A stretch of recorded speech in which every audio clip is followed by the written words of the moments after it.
লাগবে। শারীরিক সম্পর্ক হয়েছে?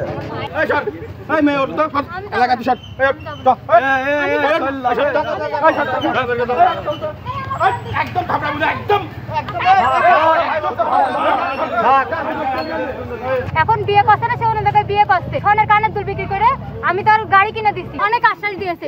এবার দেওয়ার পরে 3 বছর, আজকে 3 দিন 4 দিন আগেও আমার বিয়ে ওর বাসায় আশ্বাস দিয়েছে, তো বিয়ে করিনি। এখন নাকি বিয়ে করেছে, 11 দিন আগেও আমার নিয়ে এসছে, ওর বাসায় নিয়ে এসছে। নাহলে বাসায় চিনবো কিভাবে, এখানে আসবো কিভাবে আমি?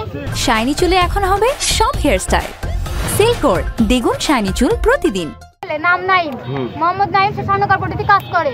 সে কি করেছে, আমার আশ্বাস দিয়েছে এবং আমার সাথে সব বিয়ে করেছে। তারপরে সে আমার সাথে এখন বিয়ে করছে না, সে অন্য জায়গায় বিয়ে করছে। তারপরে আমার স্বর্ণের কানের দুল বিক্রি করে আমি তার গাড়ি কিনে দিচ্ছি। তারপরে আমার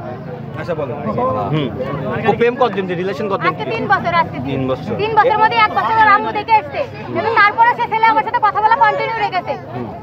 আর এর বাসায় কবে এসেছে তুমি? এর বাসায় এসে থেকে 11 দিন আগে। 11 জন করার সময় এসেছিলে? এই তো রাত 9:30 থেকে 10। বাসায়, তোমার বাসায় গেছিলে কখন তুমি? আমি আমার বাসায় গেছিলাম 12টা প্রায়। অন্য কোনো কাজ হয়েছে তোমাদের সাথে? হয়েছে না? ছেলের নাম কি? মোহাম্মদ নাইম হাসান। শারীরিক সম্পর্ক হয়েছে তোমাদের আবার সাথে? ওর ইয়েতে জি শারীরিক সম্পর্ক হয়েছে?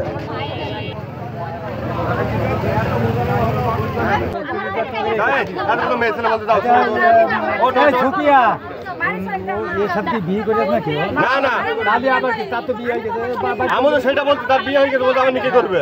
তাহলে তোমার এখানে থেকে লাভ নেই। বলে চলে যাবে, কেন চলে যাবে? বিয়ে হয়ে গেলে চলে যাবে নাকি? ওই মেয়ের সাথে শারীরিক সম্পর্ক হয়ে আছে, কেন চলে যাবে? চলে যাবে কেন? কেন বলা নিতে ভালো লেগেছে, তার বিয়ে করতে ভালো লাগছে না। মেয়ে ওর তো এলাকাতে সব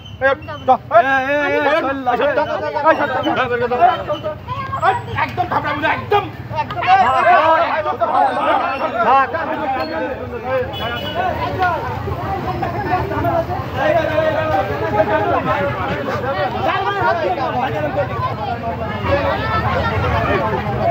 সবকিছুই মানে তার সাথে আমার শেয়ারে হয়ে গেছে। কিন্তু যখন তারপর বাপ মা দেখতে যায় তখন কিছু হয়নি, তখন সেই দিলে সমস্যা ছিল না। কিন্তু এখন সেই দিলে আমি মানবো না, এখন আমার ওর সাথে বিয়ে করা লাগবে।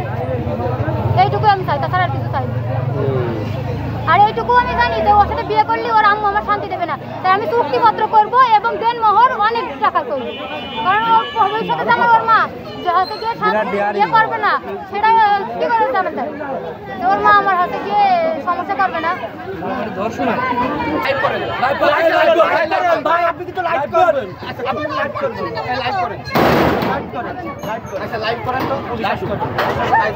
আপনি দাদা হলে সব বলবেন, সব বলবেন।